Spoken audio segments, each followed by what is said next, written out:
probably the most common question I get asked by potential clients is, hey, Azul, do I have enough money to retire?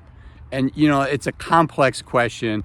It involves a financial plan. It involves a number of factors, but I want to give you the basics here. And I'm going to use an example of $1 million just to say, okay, if you have $1 million, here's kind of how the numbers lay out. It's an important enough conversation, and I want to encourage you to speak with a fee-only financial advisor or an accountant. But for informational purposes, let's jump in and talk about this. Let's go for a walk here. Okay, so you've got $1 million, and of course, the first answer that any professional is going to give you that's worth their salt is, it depends. And the reason they say it depends is because it really does depend. And at the end, I'm going to share with you one of the most important factors that all of this depends on. So be sure to stay to the end. But let me give you the basics first, and then we'll come back to some of these variables where things depend. So the first thing is, it depends on you. It depends on what your lifestyle goals are, what your needs are. If somebody comes to me and says, I have $1 million, can I retire? The answer is a lot of people can retire very comfortably on $1 million. But the question is, can you retire comfortably on $1 million? So one of the first questions is, what does retirement look like to you? What's important to you? What kind of spending are you hoping to do? What feels good and comfortable where your spending doesn't feel sacrificial, right? You don't want to be feeling like, gee, I retired and now I can't do anything fun, because if that's the case, you might be better off working a few more years. And that's kind of heresy for me to be saying that on my channel, but it's true. So the first question is, what does retirement look like to you? What kind of cash flows are you going to be spending? And let's say you come up and you say, I need $75,000. I would like to be able to spend $75,000. Well, the first question is, okay, how about taxes? Is that before or after taxes? And for most people, they're going to say, no, that's $75,000 I want to spend. So, I don't know your tax rate. So I'm just using some assumptions here. This is not financial advice here today, by the way. This is really to give you some things to think about, to do some research on, and really more than anything else, to encourage you to reach out to an accountant, or in my opinion, better yet, a fee-only financial advisor, and have them look at the numbers with you and come up with a good plan. So somebody says $75,000, I ask, is that before or after taxes?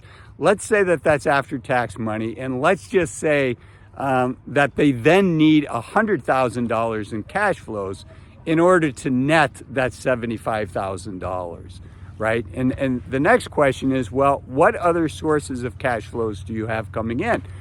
Some people have a rental property, and if they've got, let's say the rental property's paid off and the rent is $3,000 a month, which would be $36,000, let's say that they're netting $25,000, right? So they need to make $100,000, so they've got $25,000 of that covered by their rental income. And then, this is where it gets complicated, right? Rental properties can have nice tax benefits associated with it. So that's one question. And then, do you have any pensions coming in? Pensions are getting more rare for people that work for the government, a university, maybe a municipality. Those are really the only dependable, and where I see it commonly if somebody works there. But any other industry, sometimes you see it in a private company, but it's getting more and more rare. So what are those cash flows? Looking at that. And then the next question is that indexed for inflation? So let's say that they have $25,000 coming. I'm giving myself easy math here. $25,000 coming in from a pension, and it is indexed for inflation, which is very rare. Governments do tend to give an inflation adjustment. Social Security obviously does an inflation adjustment, but most private companies do not. So, but in this case, just for easy math, let's say they've got $25,000. So again, they need to have cash flows of $100,000 coming in. $25,000 of that's coming from their rental property. That's their net after all of the expenses associated with that. Then they've got another $25,000 coming in from the pension. And then I ask, do you have anything else, coming in? Is there any other source of of income coming in. And just to give myself easy math, let's say that the spouse has a pension coming in of about $1,000 a month. Just for easy math, I'm going to say $10,000 a year. So now we've got $60,000 coming in. And have I done Social Security yet? No, I don't think I have. So now we've got Social Security coming in, and let's say that Social Security is another $40,000 a year, right? So now the gap, what they still need to make up after all of that, is about $25,000. And I may have made a little math error, but you see the process that I'm going through. What are your cash flow needs before taxes, and how much you're going to need, really view taxes as an expense. And then you subtract it out and you see, okay, how much cash flow needs to come from the investments, right? And in this case, let's just say that the math had worked out where it's $25,000. Now the next question is to understand how they look at their investments and how comfortable they are with volatility. A lot of people would say, how comfortable are you with risk? I don't like to say that because risk to me is what's the risk of not achieving your goals. So volatility, oftentimes the least volatile option is going to be one of the riskiest if you define it as what's the likelihood of you achieving your goals. So if somebody says, I'm fairly risk adverse, right? Or volatility bothers me, you really have to take that into consideration, because a lot of people will say, oh, well, Azul told me it's going to be harder to achieve my goal because volatility bothers me. So, okay, I'll tell Azul I'm not worried about volatility. Don't do that. Because when you need to be comfortable with volatility the most, obviously is when things are scary. And if your account's down 20, 30, 40%, which it could be, if it's all stocks, in the next 30 years, could we have a year that's down 20%? I think it's highly likely we could. Could we have a year down 30%? Again, I think highly likely. Could we have a year down 40 or 50%? Not as likely, but certainly in the realm of possibility. And you need to have the right asset allocation so that when your account's down, let's say you have high quality bonds that did not go down, and let's say, just for the sake of argument, it's 50-50.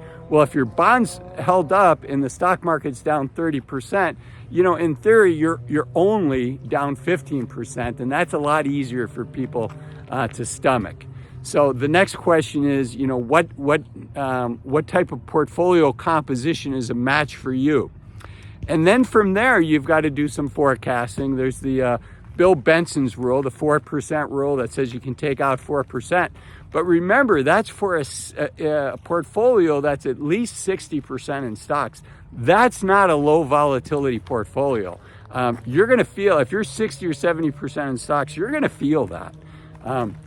So once we have an idea of what the asset allocation might be able to be, then we can say, okay, is this reasonable? Now, with the math that I gave myself, somebody has a 2.5% withdrawal rate. 2.5% of $1 million is $25,000. So that's in the realm of possibilities. But remember what I said, you want to stay to the end, and here's why. Because having your money in a regular 401k or a regular IRA is very different than having $1 million in a Roth IRA. And the reason is, if you have $1 million, every dollar you pull out of a regular 401k, a regular IRA, is going to be taxed as ordinary income.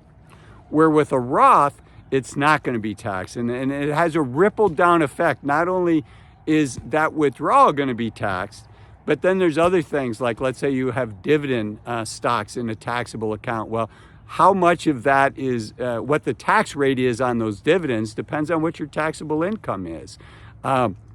Social Security, how much of Social Security is going to be taxed? Well, it depends on what your taxable income is. So it's a big depends, but it's an important depends. Obviously, it's complex. I do encourage you to work with your financial advisor. And if you are thinking about retiring, I encourage you to watch this video over here, which talks about retiring as soon as you can, and this video up here that talks about average retirement income, average income in retirement. Thanks for watching. I hope you enjoyed it. Thumbs for likes, subs for loves. Think about subscribing and leave me a comment. It really does mean a lot to me. Thanks for watching. Bye-bye.